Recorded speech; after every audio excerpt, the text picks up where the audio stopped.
Tom, it was good to hear from David Brown earlier this month, saying that he'd love to hear some memories from you to present at the WACA meeting. So I thought what we'd do is start with you going off to Warwick. It started originally that I was captain of a cricket team in Warwickshire near Trieste, and was asked to help with the selection of a team, an English army team, to play against a cricket team that came from Egypt, and but there'll only be English players going to England, and so that's how it started. And then I arrived home from Trieste one night, and there on my palliasse was a large note saying that they were picking me up at 5:30 in the morning, and I was to go to Rome and play against the Central Mediterranean team. And I don't think you believed them, did you? No, I didn't believe them. I thought somebody was pulling my leg. Anyway, I had no gear bar what I stood in, because most of the other gear was at the Dobie being cleaned, and I was due to go back to New Zealand within 7 days of me going down to Rome. How long had you been over there at that point? Oh, I'd been there for something like 18 months, I think, in Italy. From Trieste, you then travelled to Rome. Yes, and then after that they had to get permission from Parliament to say that I could play with this side, and was selected to go in this English team, which was supposed to be all English. I was the only outsider, and arrived in when we arrived in England, we were put up in a hotel where there were no facilities really. There was no glasses, no food. We used to have to go down to the Lions Corner House for a meal, and Tom's wife Jean was there to meet us, and she had a bottle of scotch. Now this is Tom Dollery. Tom Dollery, Tom? Yeah. yes. And the only thing she had was her eye bath, so we finished up, started drinking whiskey in the eye bath. After that, I didn't know that Tom had got in touch with Warwick, whether they could be interested in me. And then the next thing he tells me is that they were offering me £525 a year and a benefit in 5 years, which was amazing.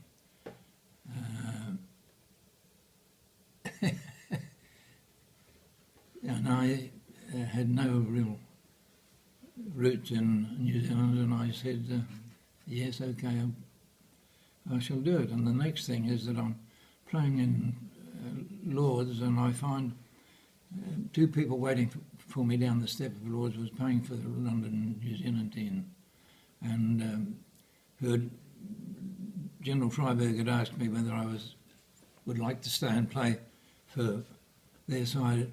They had a New Zealand Army side in England, and I said yes, sir.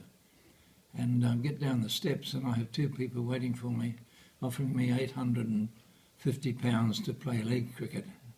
But there was no chance that I'd ever want to go and play league. I was so keen to play in the county side. And Tom, when you were playing for the London New Zealand team, I think something very special happened. Yes, General Freiberg had asked me whether I'd like to play, and I said yes. And whilst I was playing there, the best thing that happened really in my life was that I met Mavis. And we met in September and we got married in December. And when I went up to Warwickshire, I expected to be paid straight away, and there was nothing coming before April, and I expected money over from New Zealand that didn't arrive, so I had to meet Mavis weekly and have a share of her wages. From there, when I arrived at Warwick, practice at the nets, and it was at the far end of the ground, and Tiger Smith said to me, now this is the chairman's son, be easy on him. And the first ball that he hits, it goes over my head, and I've got to walk the full length of the ground to get the ball back, and he did that twice. So it wasn't a very good start for the committee men watching me. Arrived at Warwickshire expecting to play for them in the championship that year, but unfortunately I had to qualify for 12 months, so played in the second 11. But the great thing about the team for me was that I never ever heard one argument while I was there, and everybody played for everybody else, and no jealousies. And I was so lucky to be part of a team. Can you remember any funny stories, Tom, from your time playing? Quite a few stories. There was one when our groundsman Fred Pope was drying the wicket with a flamethrower. I had another one, especially with Fred Gardner, where he said once that he never realised that a game could go on long enough for him to score 200 runs. And I remember him, we were playing in Manchester against Lancashire, and he played forward and got stuck, and they had to unscrew a door because to put him on to carry him up the steps, and I can still see him now lying there and raising his cap to the crowd. Now, I don't believe you'd probably be able to play cricket at the moment with your like or your dislike of tea and coffee and what you did like, Tom. No, I guess it would be possible that I wouldn't be allowed. But the thing was with the team and with the amateur captains, I always remember Cyril Goodway was captaining the side one time, and I always found the amateur captains very, very helpful. And in this time we were playing down at Essex, and there was Cyril pinning a tie across the corner of a dressing room, or putting a string across and then putting his tie over the top, and said, "This is the amateur team's dressing room." And that we always got on so well with one another. You better stop for a minute, Tom. One or two other instances that were strange.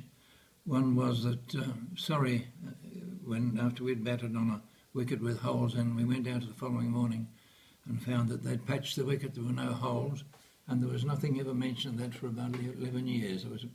Although we'd said to the umpires we were going to the papers. And then we had another one playing against a side north of us who had a steamroller, and which they used, and they batted first and rolled the wicket, and didn't have any trouble. And then when we went to roll a wicket, they lost the key, so we had to finish up pushing the roller ourselves. One other great thing that I always remember was that playing in a match, and Tom had split his finger and had to go to hospital and have it bound up. And Sis, who was staying with Jean that night, and then Eric and Tom were very late getting back to their home, and the girls weren't very happy about this and said, "Well, you know, why have you been boozing?" And they said, "Oh, no, we've been to the hospital."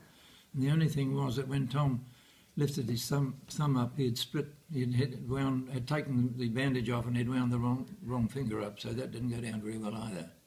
Waka was started by Tom Dollery, Eric Hollis and I in a meeting that we had in a pub, and I'm so pleased that it's gained so much strength and it's still going.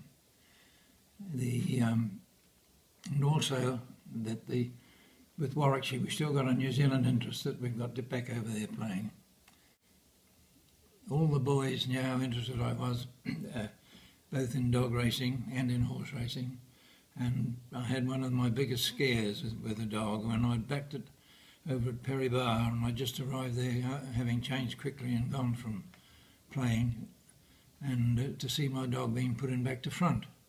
And I knew the manager very well, so I'm running all over the place to try and find him, and couldn't. And anyway, the dog won the race, and I found out afterwards that they had to put him in back to front because they always turned around when they put him in the box.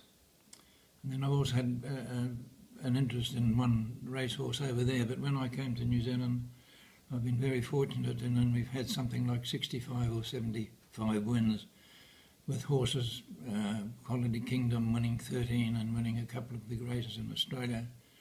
And at the present time, I've got two. I've got one that's in foal and a 3-year-old, so I've really got rid of a lot of horses. But And Tom, you proudly see your colours on the wall behind you. They've brought a lot of fun to all your family, haven't they, over the last many years? I'm fortunate that my family are very sporty, and with the result that I've got one grandson that scored 312 not out, which was absolutely amazing. Oh, and one other thing I forgot to mention about Charlie and I playing. Charlie always had to bowl into the wind, and even if the wind had changed around, they changed poor old Charlie around.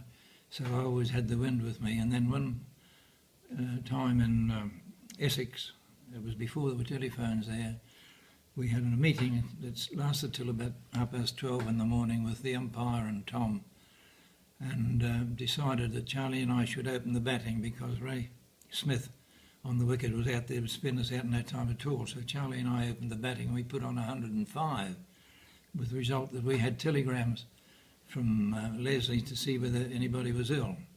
And so we were very excited about this. So another time we're playing against Leicester. So I opened again with Charlie, and what happened, we both got naught.